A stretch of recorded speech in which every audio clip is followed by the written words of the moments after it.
I would argue that the Urban Decay Moondust shadows are some of the most famous and well-known sparkly eyeshadows in the world. And over the past few years, I have really built up my collection of Moondust shadows. I have many shades that are permanent. I have many shades that are limited edition palettes. So let's go ahead and get into swatching and talking about these.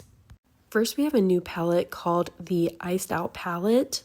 And at the time that I'm making this video, I think it's only available in China, but I'm hoping it becomes more widely available. As a cool tone lover, I think this is my favorite Moondust palette to date. Here's some quick fingertip swatches. Starting off with swatching my favorite shade in the palette. This is the shade Ice Slick, and it's a beautiful iridescent blue. I love shades like these so much. I would honestly buy the palette for this shade alone. Now, correct me if I'm wrong, but I don't think Urban Decay has ever had a Moondust shadow like this. And next we have the shade Chilled Out. I would describe this as a very icy silvery blue. And compared to the shade Ice Slick, it's not nearly as topper-like. And next we have the shade Bling Bling. I would describe this as an icy periwinkle. And compared to the shade that I swatched just before this, the sparkle particles are a little bit larger. And then last but not least, we have the shade Moonspoon, and I would describe this as somewhere between a silver and a gunmetal. It has sparkle particles similar in size to that third shade that I swatched. And here's what all four shades look like swatched on the back of my hand. I think you can probably tell by seeing these all swatched out that these are quite different than the other Moondust shadows out there. Next, we have the shade Cosmic, and this is part of the permanent lineup. I would describe this as a sheer diamond-like topper. It's very similar to the shade Ice Slick, except it doesn't have the blue iridescence of Ice Slick. Because this was designed as an eyeshadow and not a highlighter, it has a little bit more opacity than a shade like the Fenty Diamond Bomb. Its sparkle particles are definitely not as piecey and dispersed. But because this is colorless, I think it's going to be extremely versatile. You could top this over a lot of different matte colors and get quite different effects. And next we have the shade Headliner. This is also a new shade for Urban Decay, and as far as I know, it's not yet widely available. I was able to purchase mine from Cult Beauty. I would describe this as having a very kind of light, icy periwinkle base with silver leaning sparkles throughout. This is definitely a shade that I hope makes its way into the permanent lineup. And next we have the shade Solstice. This is described as having a red base with blue leaning sparkles throughout. And I definitely feel like this is one of the most interesting Moondust shadows that Urban Decay has. And it's not as wildly popular as Space Cowboy, but it's maintained a level of popularity in its own right. And of course we have to talk about Space Cowboy.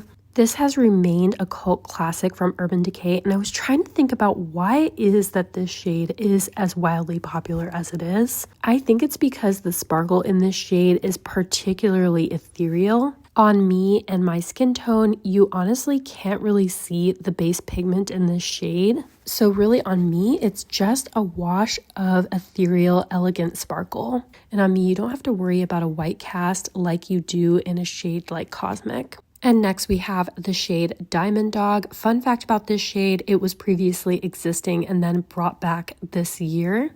This is described as having a mocha base with silver and golden micro pearls throughout. When comparing a shade like this to Space Cowboy, it has quite a bit more opacity. It's a shade that I would use much more like a one and done shadow than a sparkly topper.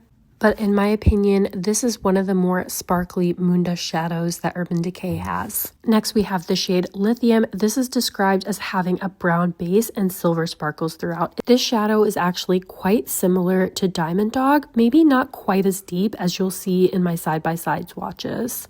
And here's what all of the Moondust single shadows I just talked about look like swatched to my arm. I feel like seeing them all together is just a reminder of how beautiful they are and why these are as timeless as they are. And now I'm going to go into some of the previous Moondust limited edition holiday palettes, starting off with the palette from 2024.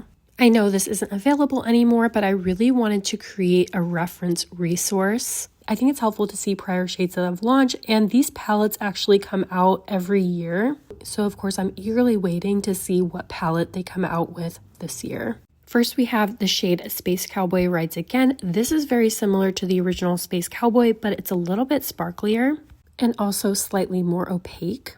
And next we have the shade A-List Energy. This is one of the more interesting Moondust shadows that I've seen. It has sort of a pinky peach base and magenta sparkle throughout. And next we have the shade Sparkle Hour, which is that shadow that's in the bottom left corner of the palette. It's described as a pink shimmer with a silver glitter. And the last shade that we have in the quad is called Lunar Lit. It's the least sparkly of the 4 shades. It's sort of like a golden bronze toned shimmer that has silver sparkle throughout. And here's what all 4 shades look like swatched to my arm. I think you can pretty clearly see in the swatch that Space Cowboy Rides Again stands out as the most sparkly topper-like shade of the 4. In 2023, I picked up 2 of the Moondust palettes that came out during the holiday season. The first is the Space Rider palette, which I would say is the much more warm-toned of the 2 options. First, we have the shade Star Cowgirl, which is basically just described as a soft nude shimmer. It has a cool-toned gold base, and it would be a good one-and-done shadow because it doesn't have as topper-like as an effect as Space Cowboy. Next, of course, we have Space Cowboy. It's included in a lot of the holiday palettes because of how iconic it is. Next, we have the shade Wild Dipper Rides Again, which I would describe as a pinky peach shimmer, and it's not as topper-like as Space Cowboy. And then last but not least, we have the shade Cosmic Space Dust, and this is described as a dusty brown shimmer. And here's what all 4 shades look like swatched on my arm. To me, the vibes of this palette are very similar to the Holiday 2024 palette. And then last but not least, we're going to swatch the second holiday palette that I picked up from 2023. This is one of my favorite Moondust palettes because I think you'll see by the shades on the inside that you get quite a bit of variety in the tones and finishes. First, we have the shade Cosmic Cowgirl, which is quite similar to the shade Cosmic. It's described as being a soft white champagne shimmer with silver flecks throughout. And this is definitely a little less topper-like and piecey in its sparkle when compared to the shade Cosmic. Next, we have the shade called Cowgirl Warrior, which is described as being a magenta shimmer with silver sparkles. Next, we have the shade Cowgirl Rider, and Cowgirl Rider is described as being an orangey gold base with golden sparkles throughout.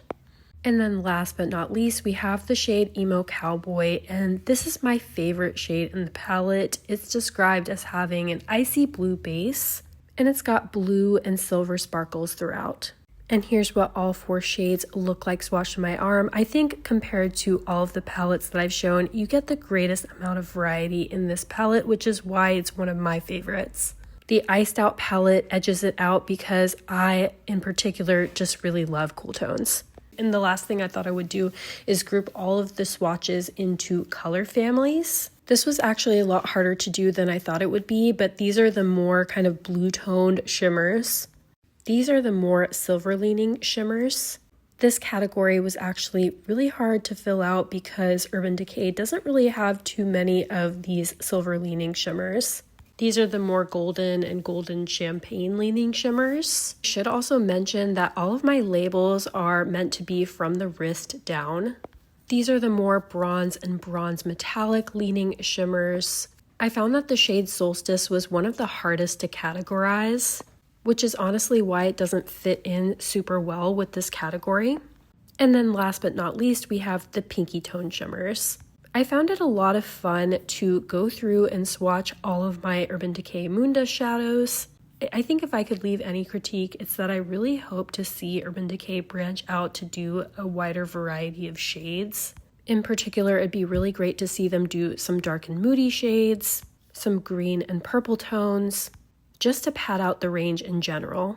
If you made it to the end of the video, let me know in the comments what shade you'd love to see Urban Decay make in the future.